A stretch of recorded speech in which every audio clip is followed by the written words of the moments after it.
Hey, Forrest here. Nothing like getting paid. And with ICCU's mobile app, I can deposit checks or accept Zelle payments so the money hits my account fast. I just wish there was an app for mowing the rest of these lawns. It's the fall kickoff sale at Lithia Ford of Boise. It's the best time to trade in and trade up to a new Ford truck or SUV with the room to haul your payload or playload. Visit Lithia Ford of Boise, where Ford begins in Idaho.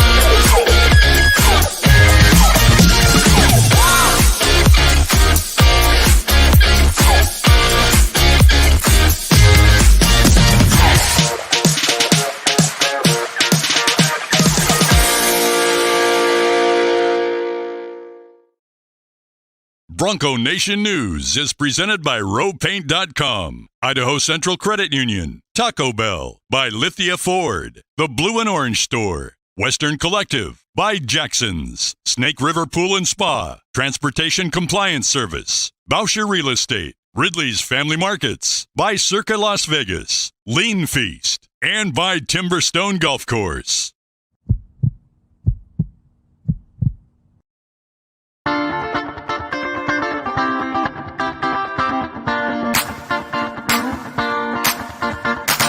This is Bronco Nation News Live. The best interviews, the most informed opinions, the latest breaking news, all from the top Boise State insiders.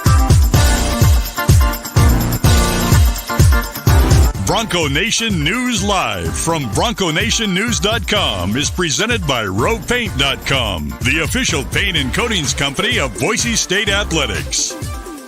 All Bronco Nation news broadcasts come from the Western Collective Studios. Head down to Western Collective's locations in Garden City or downtown Boise to try some of their delicious beers, including the Horseshoe Golden Ale, the first beer to support an NIL collective.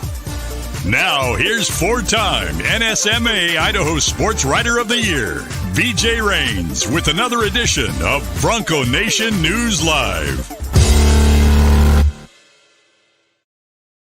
It is a Victory Monday. It is Oregon week for the Boise State football team. A ton to talk about, and we appreciate you joining us here on Bronco Nation News. We're in the Western Collective studios.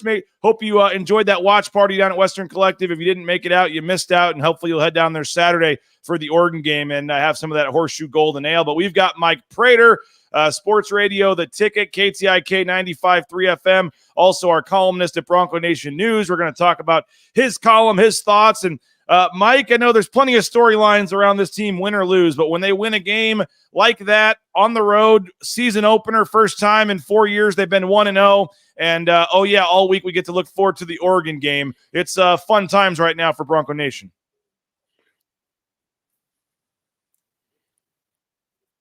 Oh, looks like Mike's a little bit delayed there. We may have to reset this again.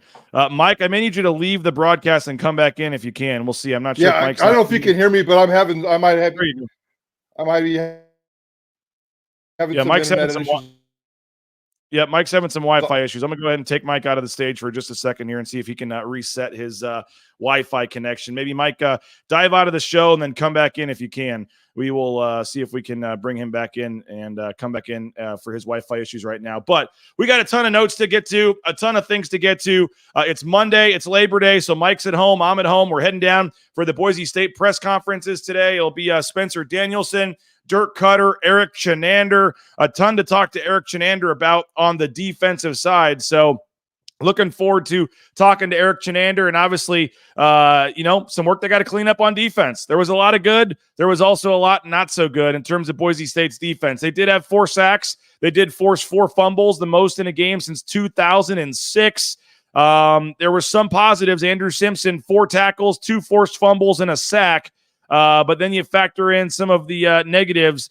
461 yards allowed, 322 passing yards, 5.4 yards allowed per play, 12 for 19 on third down, 7 for 7 in the red zone. They won the time of possession. So, Eric Chenander, plenty of questions coming his way today about that defense. So we'll be talking to Eric and seeing if they can fix some of this in a week before the Oregon game, because, man, I know that Oregon only put up 24 points, but if you watch that game, it's in the yards they put up and the performance they had, they just kind of stubbed their toe in the red zone a little bit, and they should have had a lot more than 24 points. They were moving the ball pretty easily on Idaho. So that's certainly the defense is certainly going to have to be better for Boise State to be able to have a chance to hang with Oregon, at least on the defensive side of the ball. So we'll get to the defense. There's obviously plenty that needs to be improved on defense, but man, offensively, where do you start? Ashton Jeanty, what he did. Maddux Madsen, I thought was did good enough, was fine, was solid. Wasn't the player of the game, but didn't need to be. I thought he was very solid. Sire Gaines, with what he did offensively as well, 110 rushing yards, 44 receiving yards, 154 all-purpose yards. I think Jay Tuss had the stat. Boise State, the only team in the country to have two players with 150 yards from scrimmage in week one in Jeanty and Gaines. So that's going to be fun to watch Sire Gaines moving forward. Latrell Caples, I thought, had a nice game, 5 catches, 81 yards. And Cam Camper and Chris Marshall combined for 6 catches and well over 100 yards. I thought Camper looked nice, and Chris Marshall caught both his targets as well. So I thought both transfer wide receivers certainly did some nice things. And again, the 56 points, the most in a game since 2019 against Hawaii, the 651 yards, the most in a game since 2018 when they had 800 against UConn. So again, you're putting up a lot of points and a lot of yards, and this is not against some FBS school. This isn't Kansas playing Lindenwood or Missouri playing Murray State or some of the games we saw this weekend. This was a road game against a Sun Belt team that went to a bowl game last year, and you put up 56 points and 651 yards. That certainly was impressive in terms of what they were able to do offensively. So we're going to hopefully get Mike Prater back in here shortly. If he just joined us, he was having some Wi-Fi issues with his internet. But we'll get Mike Prater back in here, and we'll try to see what we can do in terms of getting him back on the show. But again, there was also, so we had some good, we had some bad. There was also kind of just some question marks. Prince Strawn, 0 targets. I mean, he was out there plenty, and I think it was just the way the game plan went. Just the balls went to other receivers, those plays. I mean, you have to throw it to the open guy, or you have to throw it to the guy that the play is for. So, Prince, no targets. That's certainly something that's obvious, and that we saw no targets. But that's a little curious, I guess, what was going on with Prince Strawn. I think if anybody would have taken that on their bingo card or bet that over under in Vegas, 0 targets for Prince Strawn, you probably would have been in a pretty good position to make some money. But I'm not too concerned with that. He was out there. He played a lot. The plays just didn't go his way. So I don't really see anything there. I mean, you had other guys step up and make plays, and I think that's just the way it was. I think every game it's going to be a different guy.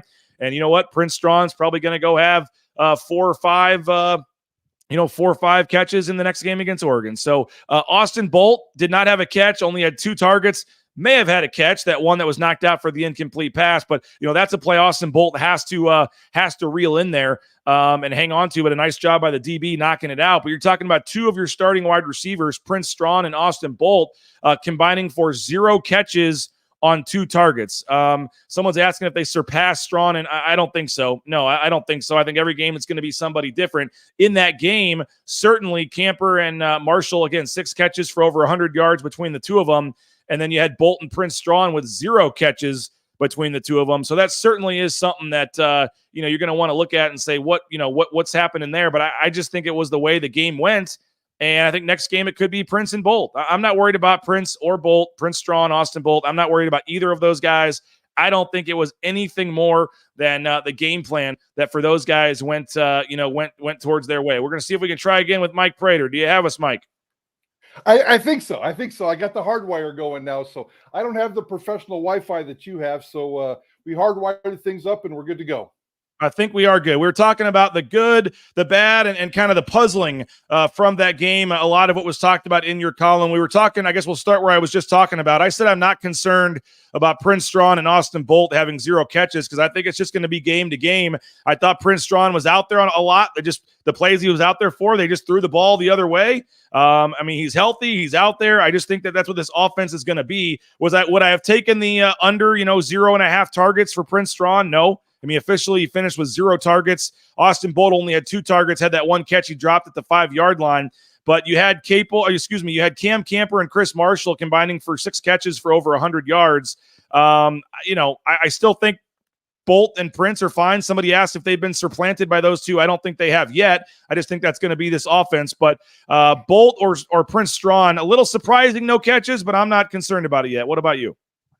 No, I'm not concerned about that at all. As a matter of fact, I think that's the exact storyline we talked about this offseason, especially in fall camp when the wide receiver room started to develop 7 deep, and sometimes they even go 8 deep, depending on who you talk to and which 8th guy you want to throw in there. There's no way, especially with Ashton Jeanty doing what he's doing, that you can go 8 deep and satisfy all those mouths. So, no, I think you're 1,000% right on. And again, it's a story that everybody's getting fed. Everybody's going to be a superstar at one point during this season. It's just going to have to take some turns because what we saw on Saturday is going to happen again all season long, if you ask me. Matt Lauder, 2 catches for 13 yards. You may have taken the over on that going into the game, but he did some nice blocking and some things. But again, I still think he'll be more of a factor in the passing game than he was. Breezy Dubar, again, I know a lot of folks are freaking out about that. I mean, as you know, Mike, there's some stuff we can say and some stuff we can't say in terms of practice and things. But all I'll say about Breezy Dubar is he'll be a factor this season. I'm just not sure he was physically ready to be a factor yesterday, if that's fair to say, or Saturday. Yeah, I think that's fair to say. Yeah, I think that's fair to say. And it's, I'm not sure how much of a factor he's going to be if Sire Gaines continues to run like that. Breezy Dubar is going to continue to be RB3, and you have to wonder about where his head's spinning right now after what he saw. Now, I saw Breezy Dubar go on social media right after the game and give a lot of praise to Sire Gaines. That's a pretty good sign right there. But 3rd string running back in all of college football, BJ. Yeah, and again, there was we're not supposed to say too much about injuries and things like that, but let's just say that Breezy Dubar was not out there for every rep of every practice during fall camp. Watch some of the videos, see who was out there making plays, and I think they even said after the first scrimmage that Breezy Dubar didn't play in the first scrimmage, so it's publicly out there that he didn't play in the first scrimmage. So he's working his way back, and I think that Breezy Dubar will be a factor here moving forward. Couple other guys I want to mention on the positive side before we dive into some of the obvious storylines. I'd mentioned some of them, but Ben Ford had a nice catch, as somebody brought up. Cam Bates, a freshman, had a couple nice plays as well. You're coming in and out, Mike, so hopefully you can hear me okay. But they had some true freshmen. You mentioned Gaines, 154 all-purpose yards. We mentioned what Cameron Bates did. I know Ford is a young guy, not a freshman, but was able to, a guy that hasn't played a whole lot or made a whole lot of production, to come in with his first career catch as well. So they got some nice contributions. That Ben Ford play was a huge 3rd down, I believe, to move the sticks. They got some contributions from some younger guys. And as you said, I think it is going to this is going to be one of those years where, aside from Jeanty, it's going to kind of be by committee for a lot of the rest of the offensive production. Yeah, I think the one concern that I would have, though, is you definitely got to make sure Prince Strawn gets the football. And I'm not, the fact that I guarantee you when we see Dirk Cutter today at the press conference, that's going to be one of his questions: is how can you get Prince Strawn the football? And when Ashton Jeanty takes over a football game like that, all bets are off the table. But they're going to work to get him the football some more. And he's too talented. He's too big of a part of this offense. And I would imagine that'll be an emphasis going into Oregon, is to get Prince Strawn some more catches and some more targets, because that can't happen all season long. No way. No, agree with that. All right, let's. Do you want to go the good of the offense first, or do you want to start on the defense first? You're a half full guy today. How'd Mike Prater wake up feeling today? Which side do you want to touch on first?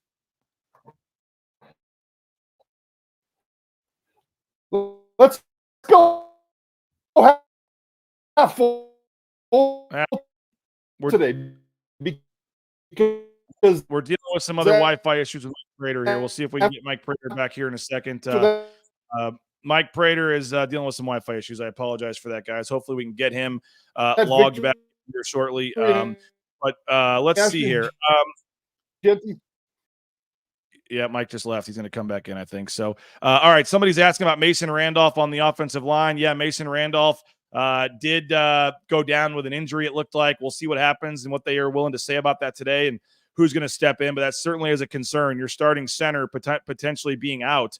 That definitely is a concern for Boise State to lose anybody. I mean, they avoided the serious injury. It looked like at all the skill positions and things, but to have a starting center go out, certainly not ideal. So we'll see if he's able to come back and play in this game. But I believe that, let's see, somebody's saying Jason Steele. What's Brock saying here? I'm missing a comment here. Who steps in for Mason Randolph on the O-line? Yeah, he did go out with an injury late in the game. So we'll have to track that and see today what they're willing to say. I thought TK, came in and played pretty well, subbing in with Ben Dooley. They moved some guys around a little bit. I thought that there was some impressive parts to that. So, yeah, I mean, I think there were a lot of positives from this game.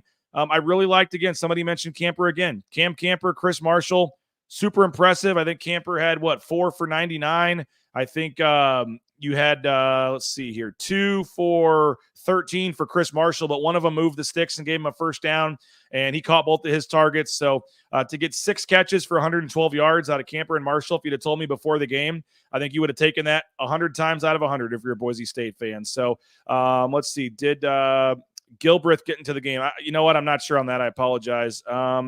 Let's see. Mike's Wi-Fi is as good as ESPNU's signal. Yeah, that's pretty good. Let's see what else we got here.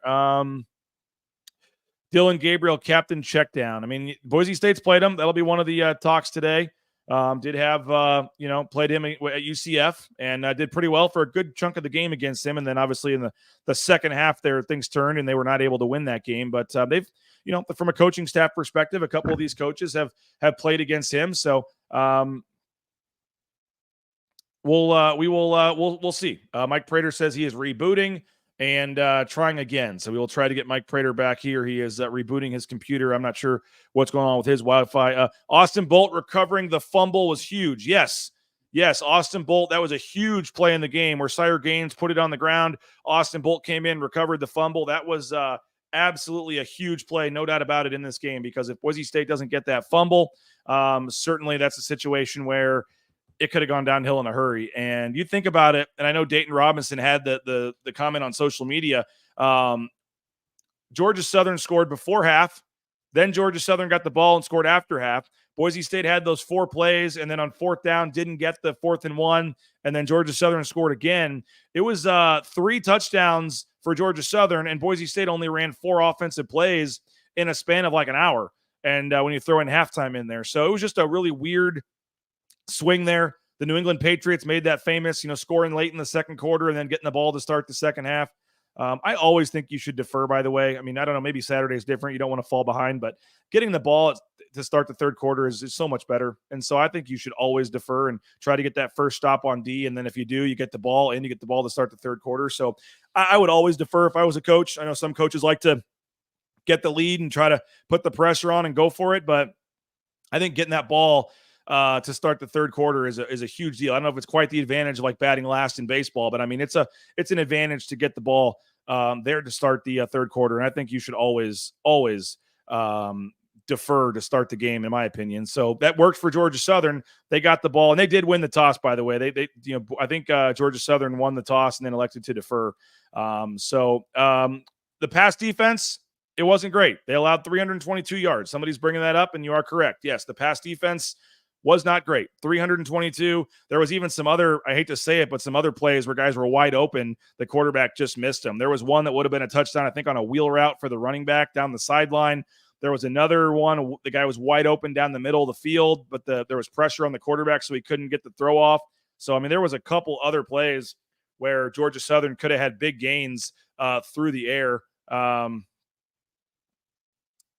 Let's see. Go back and watch one of the videos. Spencer, before he enters the locker room, you can see Mason standing outside the locker room with a sling on his arm. I wasn't going to say it publicly, but since there's a video out there, I guess on social media, might have been my video that Mason Randolph was in a sling after the game. So we'll have to see what happens with that. Let's try again with Mike Prater. How we doing, Mike? We're trying, buddy. We're trying. I apologize for being a distraction. And I need to No invest worries. in a better Wi-Fi system, apparently. It sounds like. No worries. Well, while the signal's strong, you wrote about Maddux Madsen. Let's go to Maddux Madsen for a little bit. You wrote about him in your column. What did you make of Maddux Madsen and how he played? I thought Maddux Madsen played great football. I mean, not great might be just a little bit strong, but Dirk Cutter put him in a position to handle it, and Dirk Cutter did a nice job, and I thought Maddux Madsen did an even better job. A 70% completion rate, a career high 288 yards. I know he had the one pick, and that's going to continue to be a problem. 3 of his 4 picks in his entire career have kind of been the same, short passes in the middle, and you can suspect that maybe vision and his height were an issue, but I thought he was fantastic. And I got no issues with that. If Malachi Nelson's playing that football game, he doesn't play that well, if you ask me. So, and the fact that people out there are calling Maddux Madsen a game manager, are you kidding me? Guy did a phenomenal job of taking care of business. It's the first time, and he's a sophomore. It's the first time that he's ever started and completed a game. He's a young quarterback, and I think he's only going to get better. And again, Mike, I mean, I think right now, maybe not every game, but if you said in like 80% of the games this year, Maddux Madsen throws for 280 yards, a touchdown and an interception, and completes 71% of his passes. Like, I think you would take that 75 to 80% of the time, probably. You need that occasional big game to go win it for you. I get it. But more times than not, when your quarterback passes for 280 yards on 71 completion percentage and throws a touchdown and 1 pick, you're probably, with this running game, that's probably good enough to win a lot of games. Yeah, and that's exactly what Dirk Cutter wants. So it doesn't matter if it's you, me, Malachi, Maddux, Mickey Mouse. It doesn't really matter. That's exactly what Dirk Cutter wants from this offense. So if you put Malachi Nelson into this offense, it's not going to change. It's 7 handoffs to Ashton Jeanty, a pass to Austin Bolt, and then rinse and repeat, right? So it's not going to be a different deal. So Maddux Madsen was clearly in charge of this offense. I thought the way he commanded this offense was perfectly fine. I thought his gamesmanship and his body language and all the intangibles that you want on a big season opener like that, I thought he handled it really, really well. Now, we all know that Oregon's going to be a lot different. I suspect he's not going to be as clean and smooth as he was against Georgia Southern. And here comes the haters, and here comes more of the quarterback competition conversation. And that's fine. Bring it on. We'll see what happens. But I think Maddux Madsen is off to a great start so far. Yeah, and again, some folks were talking about it. The O-line deserves some credit. I want to talk about them, but Mason Randolph was seen in some post-game video wearing a sling on his arm, the starting center, and so that could change some things. Probably not going to get anything specific unless it's season-ending today from Spencer Danielson. But that O-line, and I went back and rewatched the game, Mike. I mean, obviously, Ashton Jeanty deserves a ton of credit. He broke a lot of tackles. Same for Sire Gaines, but some of those runs, I mean, there was literally 20 feet wide for Ashton Jeanty to run through on multiple runs. And there was, he's 10, 15 yards downfield before he's even getting touched. I mean, this offensive line, I think we all thought would be fine. I don't think we thought it would be the most dominant O-line in the Mountain West and on the West Coast and all this. We thought it would be, 4 returning starters that all had some time. That, solid group. You're bringing in, a new right tackle and Hall Schmidt, like you feel pretty good about it, but I don't know if we expected, and again, it's game 1. Maybe the D-line is just terrible on Georgia Southern, and we'll find out. Obviously, there's going to be bigger steps forward, this week going against that D-line on Oregon. But with that said, for one game, I thought the offensive line deserved a ton of credit. That was as good of a performance by the offensive line in terms of opening up some of those holes, protecting Maddux Madsen. I don't think he got hit one time all game. That's one of the better offensive line performances I can remember in some time here.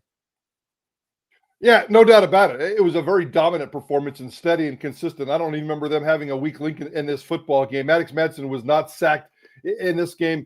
And the combination, and I'm not sure this is being talked about enough, the combination of what Maddux Madsen does in terms of decision-making and getting rid of the football. I hate to throw Hank Bachmeier under the bus, but remember Hank Bachmeier disease? Didn't have that third eye in the back of his head, held onto the football too long, couldn't make a decision. Maddux Madsen is so fast and so efficient and so quick with his decision-making, and he just goes out and does it. So the fact that if the offensive line can continue to block like this, and Maddux Madsen just makes that decision in a half a second, and he gets rid of the ball so stinking fast, that's going to be a brutal, beautiful combination for Boise State football this year, and I thought it really worked against Georgia Southern.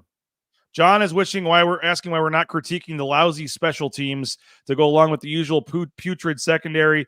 Did they fair catch every kickoff and punt, give up multiple 2-point conversions, at least one long kickoff return?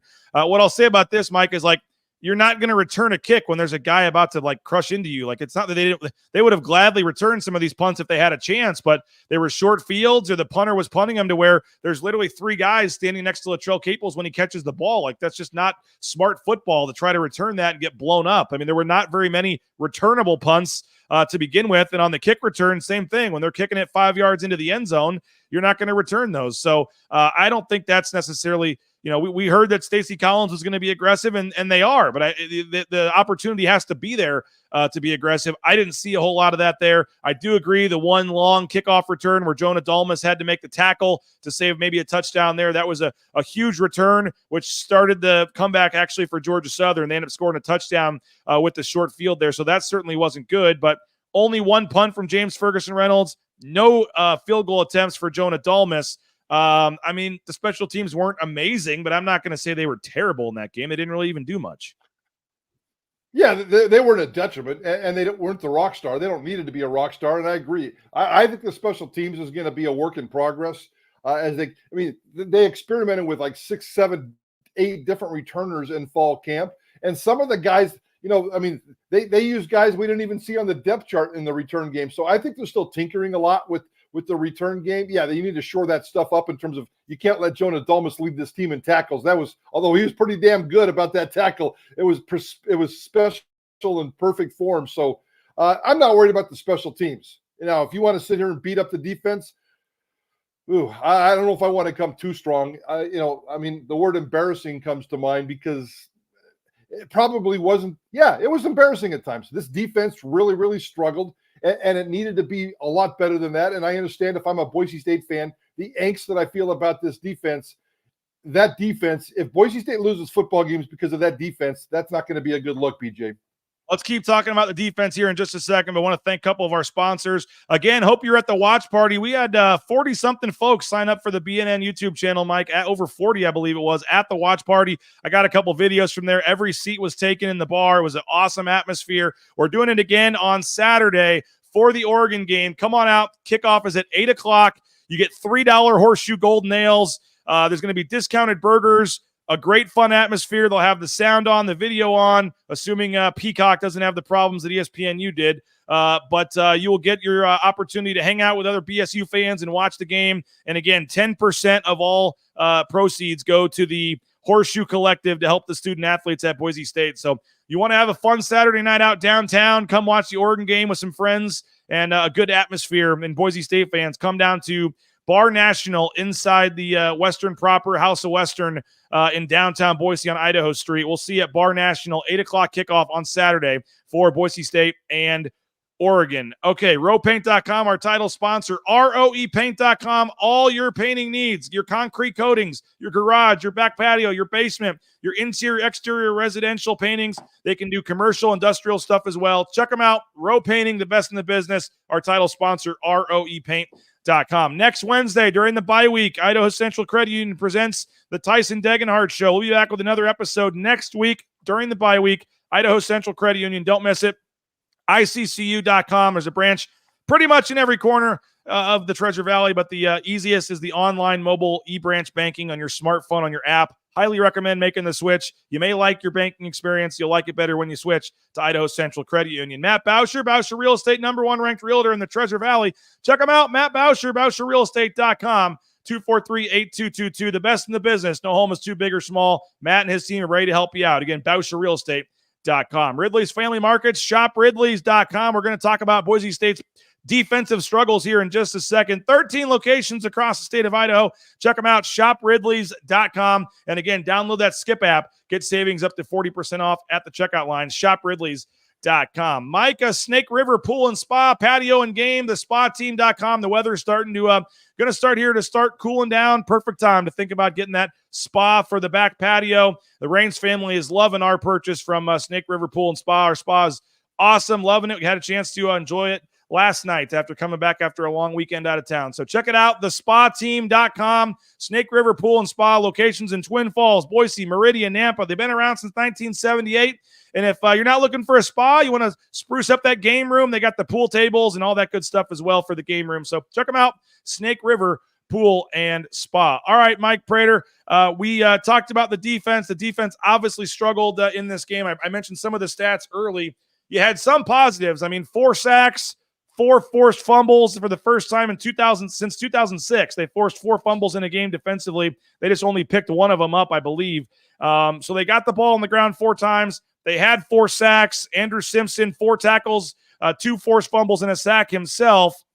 So there were some small encouraging things. And if they pick up, 1 or 2 more of those fumbles, maybe things are different. But they didn't. And they gave up 461 yards. They gave up 322 passing yards. 12 for 19 on third down, 7 for 7 in the red zone. They lost the time of possession. They gave up over 5 yards per play. Overall, defensively, and as I said before you came on, Mike, even some long passes where guys were wide open where they just didn't make the pass. It could have been even worse in the secondary on some of those passes. There was a wheel route. The running back would have walked into the end zone, but he got overthrown by like 5 yards. There was another pass down at the other end of the field to the left. Overall, probably not the start you were looking for, but I will say we went into this game saying that the pass defense, Georgia Southern's top 15 in the country the last 2 years in terms of passing offense. You knew this was going to be a test. Boise State didn't fare too well in it. No, and the bottom line is, and that's a decent and fair point in terms of what you talked about, the sacks and the forced fumbles, although you definitely need to jump on a couple of those, and zero interceptions again. How many times did we see that last week or last year? This defense, I don't know where to go. I mean, I certainly didn't expect them to give up as many points as they did. That's ridiculous. I don't know. I'm not a smart enough X's and O's football guy to sit here and tell you if it's the scheme, if it's the players, if it was the execution. I would assume on Saturday it was a little bit of all the above. Eric Chenander is going to make us really smart today when we go out and talk to him at his press conference. I do worry about the physicality of this defense. Dudes, having big-time dudes. And Ahmed Hassanin's a dude and developed himself into a dude. Jaden Virgin Morgan, after the camp that he had, which is kind of a quiet camp, had a pretty good game. So I'm not going to rip on him too much, but just the physicality of this defense and the back half of this defense in terms of just being out of place, the schemes, the execution of it all. Irby kind of getting himself caught a couple of different times. So I'm very, very disappointed in the back half of that defense. I'm very disappointed in the entire defense period. So I don't know where they go from here. Oregon, did they really kind of hide their playbook against Idaho, or did Idaho play well? It'd be embarrassing if Boise State doesn't play as well as Idaho did in that football game. And for me, it all starts with defense. Yeah, and I will say that if you look at some of the stats, I mean, Oregon moved the ball pretty easily. They just had stubbed their toe in the red zone a little bit, and I mean, but Dylan Gabriel had a phenomenal game. Like I think that you look at just the box score, you're like, how did Oregon only score 24 points? So I do think that some fortunate things went Idaho's way, I guess. But overall, yeah, I mean, you look at the scoreboard, and the scoreboard is what it is. Yeah, there are some trolls, by the way, infiltrating the chat. I don't know if they're actually Boise State fans or what, but we got somebody saying, isn't it sad we're going to be 7-5 this year? Let's see what else we got. There's a lot of different folks enjoying their Monday morning, I guess, wanting to come out for a Monday morning troll, Mike Prater. But overall, I mean, again, you can say what you want about the defense struggling. Yes, they did. You just have to, I guess, bank on Eric Chenander and Spencer Danielson correcting some of these problems. I mean, you can say, well, they should have done it in the offseason. It's obviously still a problem. I get that. That is a very fair point and criticism. But again, all you can do at this point is hope that they figure some of this out. But I'll tell you what, probably won't figure it out by Saturday. I mean, you look at what they're doing against Oregon. I mean, it's very likely after the Oregon game, we're probably talking about, and this secondary really is a problem, blah, blah, blah.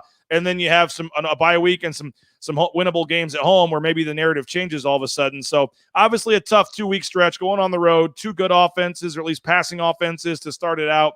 Dylan Gabriel, I mean, he's going to be in that Heisman race if Oregon's third and he's the quarterback, ranked third, and he's the quarterback, and he's got the hype of all that for all these years. So it's going to be a tough task on Saturday. But back to this game, And what we saw, Mike, I mean, if you can get 371 rushing yards, and again, you're not going to get, 267 out of Jeanty every game.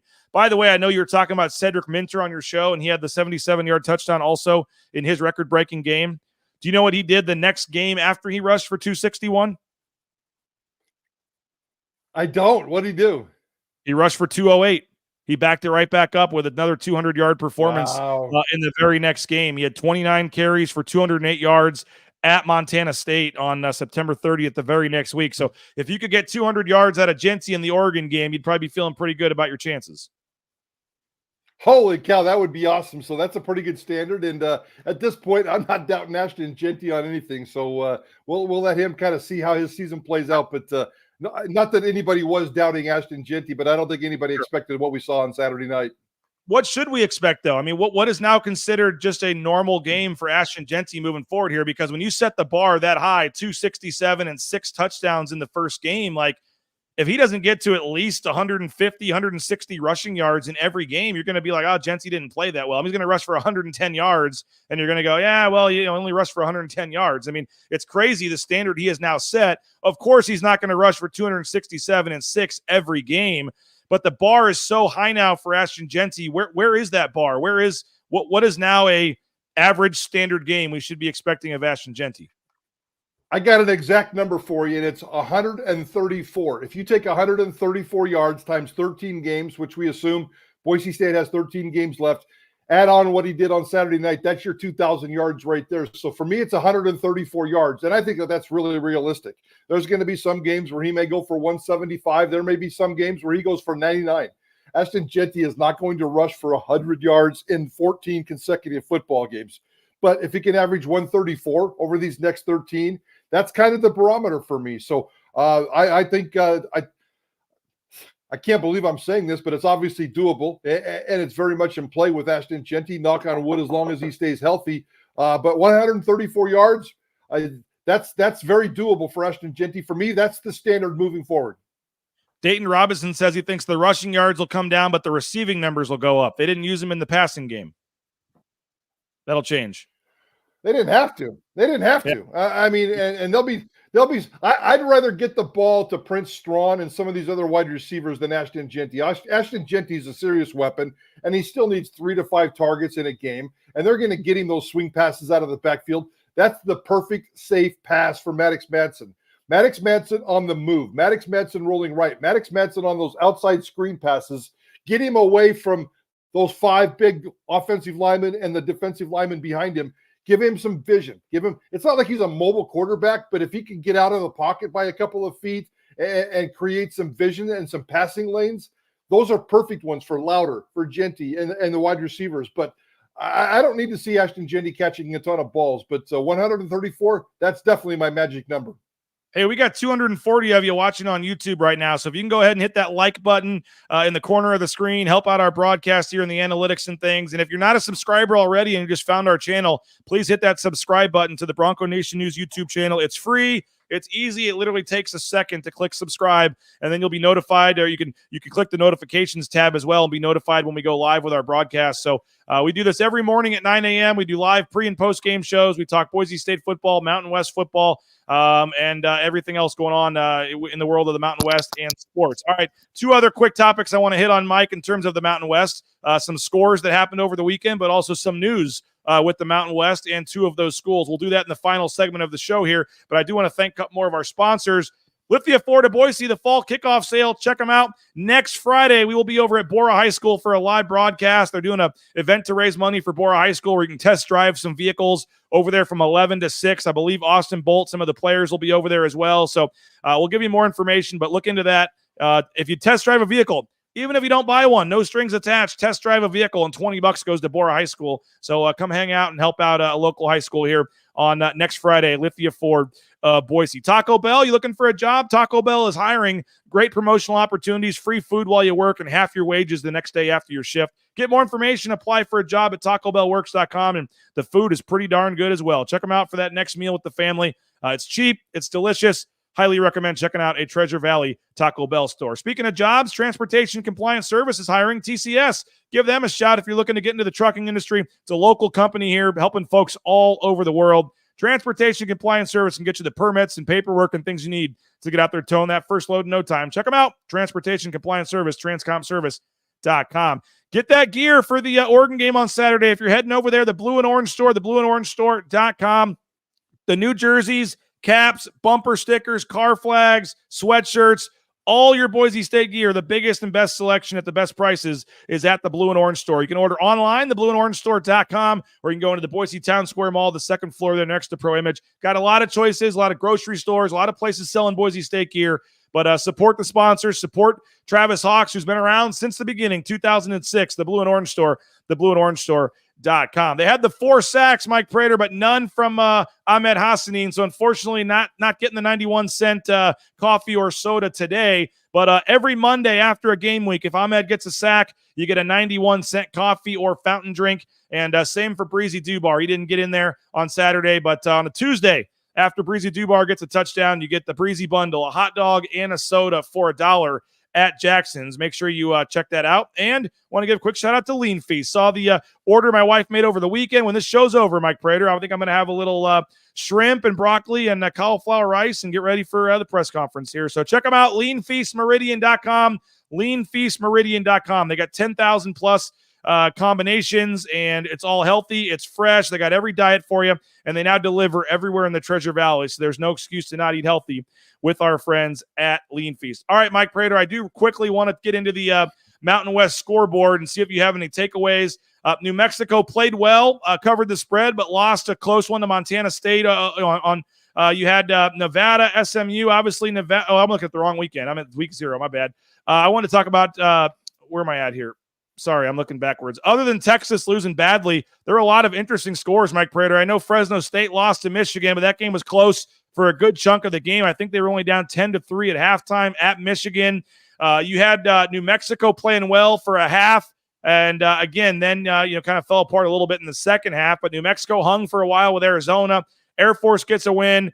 UNLV 27-7 beating Houston, I thought was very notable. Nevada, Jeff Choate, good for them, getting a win over Troy. Hawaii ends up losing to UCLA, but that was a very close game. Hawaii was winning going into the fourth quarter and then falls to UCLA 16-13. San Diego State with a big win over Texas A&M Commerce. Utah State gets a win. The only team that I thought just looked terrible, I guess aside from Colorado State, was Wyoming. I did not see that coming, losing 48-7 at Arizona State. But I know there's no moral victories, Mike, but overall, another, I thought, pretty decent showing for the Mountain West. And regardless of the scores, I think some of these bottom feeders in the league are going to put up a little more of a fight than some might have thought going into the season. Yeah, who knew that Nevada would be a surprise story that it is? And I know the competition is certainly one thing, and we're going to get a really good barometer this weekend when they host Georgia Southern, who comes all the way out to Reno for a football game this weekend. But Nevada has certainly been a surprise for me. The Mountain West, I know they're playing up. They're playing a tough schedule. They've played 15 non-conference games so far. They're 8-7. That's probably not good enough for me. The 1-6 record against Power 5 or Power 4 opponents now, that's kind of predictable. We knew that that's going to happen. UNLV's victory over Houston. I'd like to see outside of the Power 5 numbers, some of those other games.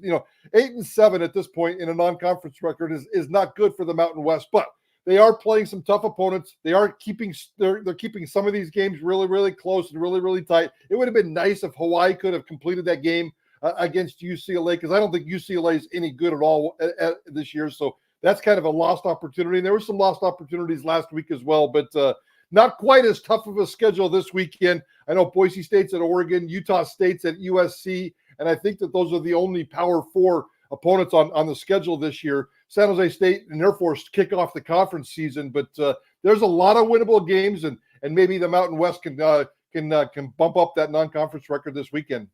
Yeah, no doubt about it. UNLV is hosting Utah Tech. Wyoming is hosting Idaho. You have Air Force and San Jose State, as you said, a conference game. Colorado State hosting Northern Colorado. Nevada is hosting Georgia Southern. That'll be an interesting game. Fresno State hosting Sac State. San Diego State's got Oregon State coming to town. That'll be a little interesting game. And then, as you said, Utah State at USC. But speaking of Oregon State, speaking of Washington State, speaking of the Pac-12, Pac-2 in the Mountain West, Mike Prater, we saw John Canzano's report. They are not, extending that deal. They did not reach an agreement by the deadline. I I immediately go to thinking, okay, this means the Pac-2 would rather bring these teams back to their conference and do their own thing. I think you may think a little differently, but just what's your general takeaways when you heard they did not extend the scheduling agreement? Yeah, I think the gap, and John Canzano, if you go back and read his column out of Oregon, said the two sides are too far apart. I don't know if they're too far apart on this one specific issue. The 2025 scheduling agreement is exactly what we're talking about here, or just in general. I have a hard time believing that they're that far apart in general. Gloria Nevarez and Teresa Gould, the Pac-2 commissioner, are close working mates, and I would imagine that they could try to figure something out. But in terms of the 2025 scheduling agreement, I think the Pac-2 is just being greedy at this point.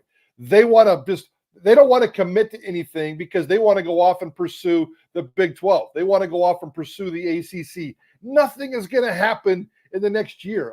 There's going to be some massive conference realignment starting in 2026 in the 28 window, somewhere in there, but nothing's going to happen in 2025. So I'm not quite sure what the Pac-2 is doing right now. They should have extended this deal, if you ask me, because I'm not sure what other kind of options they have.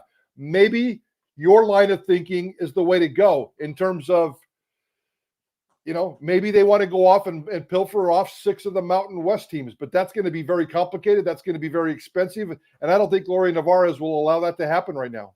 I mean, I haven't looked at their schedules for next year, but they got 6 games each from the Mountain West this year. I mean, that's half their schedule they would have to fill next year that they don't have currently. So, I mean, yes, it's done a little differently now. You can schedule some games closer, but I mean, not a lot of, I'm not sure, 12 teams or whatever have openings for next year on their schedule that they could try to find games. And so aside from them playing each other 3 or 4 times, I mean, yeah, I just wonder where they're going to get a full 12-game schedule at this point, this close to the 2025 season. So you've got to think they have something else up their sleeve, in my opinion. It's like, why aren't they, trying to, what, like you said, what other options do they have?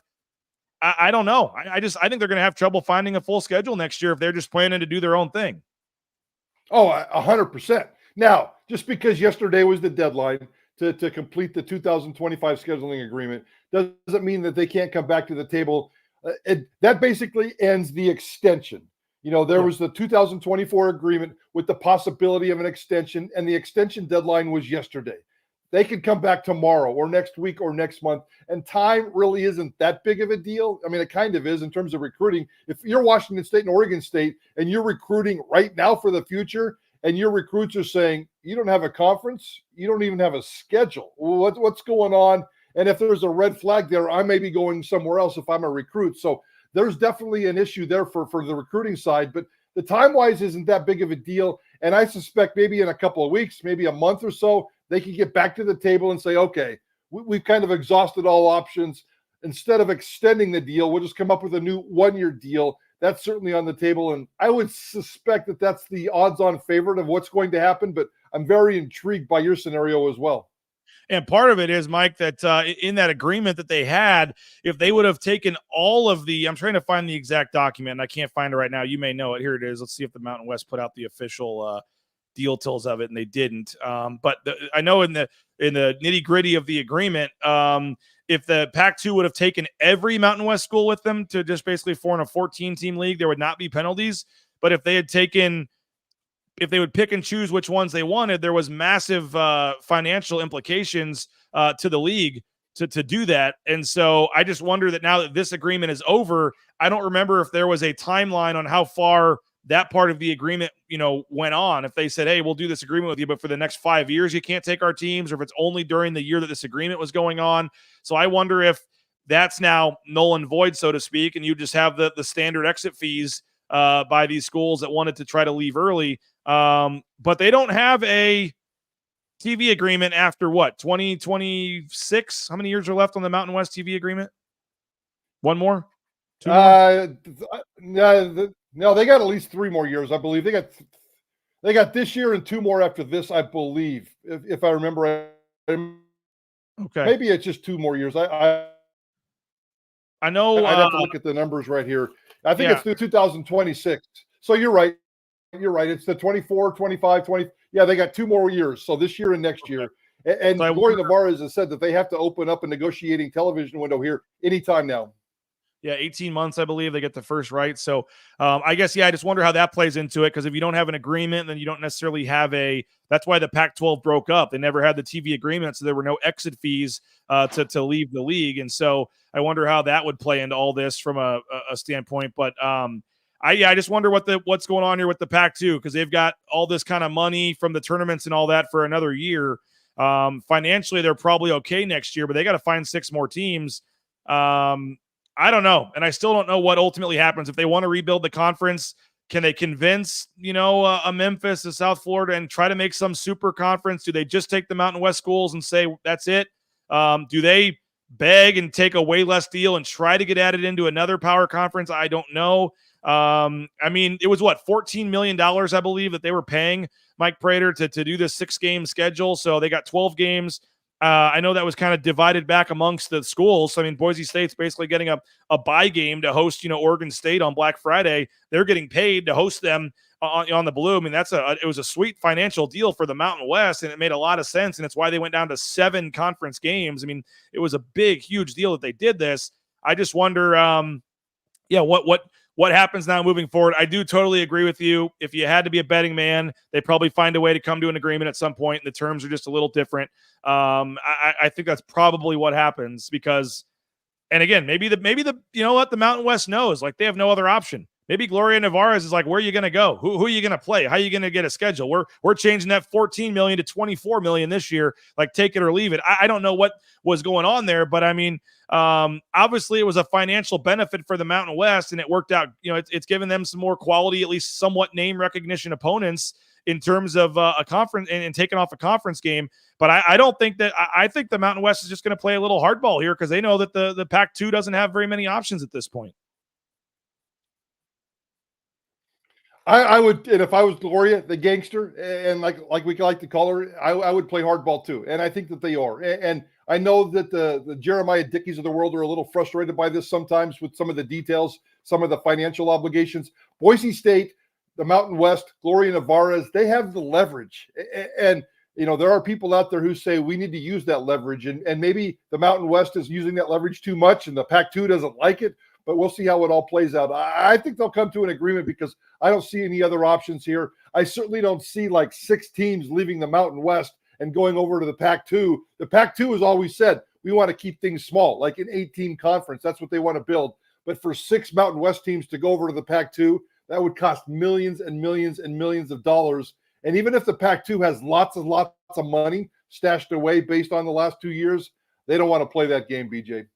All right, final thing for you, Mike. We turn this back to current. It's Oregon week. Will be plenty of time to dissect what we saw on Saturday and make corrections for week 2. We will have the Spencer Danielson press conference live on Bronco Nation News at noon. So come on back at noon. We will live stream the Spencer Danielson, Eric Chenander, Dirk Cutter press conference. I listened to your whole post-game show. Thank you so much for getting that posted after the game that night. I know that's more work for you to stick around and post it, but you at least get one listener every night, because it's a tradition, especially on the road, to listen to the post-game show. And we had about an hour drive. I had an hour drive, solo back from Statesboro to the hotel in Savannah, 12:30 in the morning on a 2-lane road. And literally I hit play as I'm walking in my car after the game. And I bleep you not, Mike Prater, I'm pulling into the hotel parking lot as you guys sign off. It was perfect timing. And I enjoyed listening to the post-game show and getting the kind of the pulse of Bronco Nation in your show. But you kind of jokingly said it, but it was true. Like, don't really care about talking to Dirk Cutter this week. For once, all the questions are on Eric Chenander on the other side of the ball. And I know it was kind of tongue-in-cheek, but there is certainly more concern, more harder questions that have to be asked to Eric Chenander today than Dirk Cutter. I definitely want to find out what he thinks happened with this defense and the issues. And Eric Chenander isn't talking a lot of specifics, so I'm not sure what kind of answers we're going to get. Dirk Cutter's going to stand up and say Maddux played great and Ashton Jeanty's a rock star. I kind of figured that part out on my own, but I need Eric Chenander to explain to me what happened on Saturday in Georgia, and hopefully we get some answers today, BJ. Yeah, looking forward to it. Again, it'll be at noon. So final thing, Mike, I don't know if we'll talk to you again on this show before the Oregon game, but just this week, the hype, the excitement, Jeanty trying to build off what he did. A chance, I want a national audience, but it's on Peacock, which kind of sucks. But I mean, it is a national streaming service. Austin Stadium, Boise State has gone there and gotten a win before. They are 3-0 all time against Oregon. They opened at Circa, which your hat you got on there, Circa Sports, a 20-point underdog was the opening line. 3 touchdowns, essentially underdog on the road at the number 3 team in the country. Huge opportunity. You're kind of playing with house money as long as you don't lose by, 75-0 or whatever. But I mean, just overall, what's your take on this week and obviously a huge game on Saturday? Crazy things happened in Georgia Southern. We certainly didn't expect Ashton Jeanty to do what he did. The 56 points. It was the highest scoring season opener in Boise State history. If you combine the 2 scores, for the first time a Boise State season opener has ever gone over 100 points with a combined score. We didn't expect or see any of that coming. So what's the unexpected that's coming at Oregon? Well, the only thing you can think of is that Boise State's going to win this football game. So I think there's a lot of intrigue. I think there's a lot of excitement. I'm going to inject the Vandal angle into it all week long because I love playing off that Vandal. If Boise State goes into Oregon and doesn't visually, the optics play as well as the Idaho Vandals did, and what if the Idaho Vandals go back to Wyoming and beat the Cowboys? And right now, based on what we saw last weekend, that's a possibility. So I love the juiciness of the college football headlines, especially after week 1. I love the accolades that Ashton Jeanty's getting, and I can't wait to see what he can do as he runs against the Oregon Ducks. Andy Hill making a Spencer Danielson press conference reference here. He says, bring the energy today, BJ.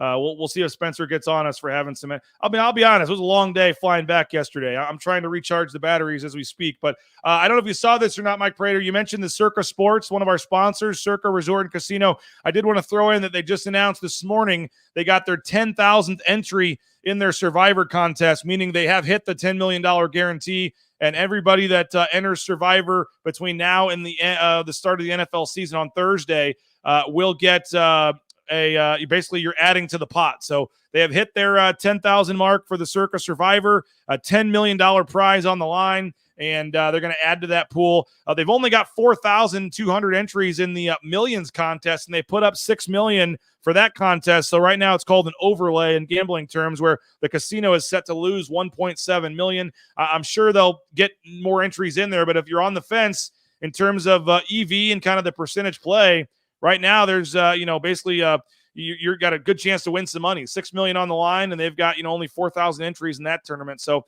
if you're in Las Vegas or can get to Las Vegas by Thursday and sign up, hope you do, for Kent Riddle. By the way, Kent Riddle and Brad Bedell, they both signed up for both contests while they were down in Vegas last weekend with me. So we're going to have stuff to talk about with Brad and Kent and the Draper family, Connor Johnstone, the Beavers. We had a lot of people sign up, like 10 entries related to Bronco Nation News. So we're going to have fun all season following the Survivor and the Circa contest. Hopefully win our Bronco Nation News family some money here. I think I said it last year. I'll say it again.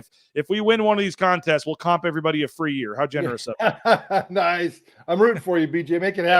We'll see what happens. Mike, appreciate your time today. Whatever you did to fix the Wi-Fi after the second time worked. So we were good strong there for the final part of the show. So appreciate you.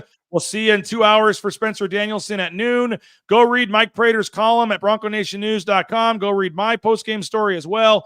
Rewatch the postgame interviews, the postgame show, and then we'll see you live back here on the Bronco Nation News YouTube channel at noon for Spencer Danielson and the weekly press conference is getting you set for the Oregon game. Have a great day. Go support the sponsors. Our title sponsor, Rope8.com. Our studio sponsored, Western Collective. We'll see you Saturday for the Oregon game watch party. But first, we'll see you at noon. Bronco Nation News live here at BroncoNationNews.com.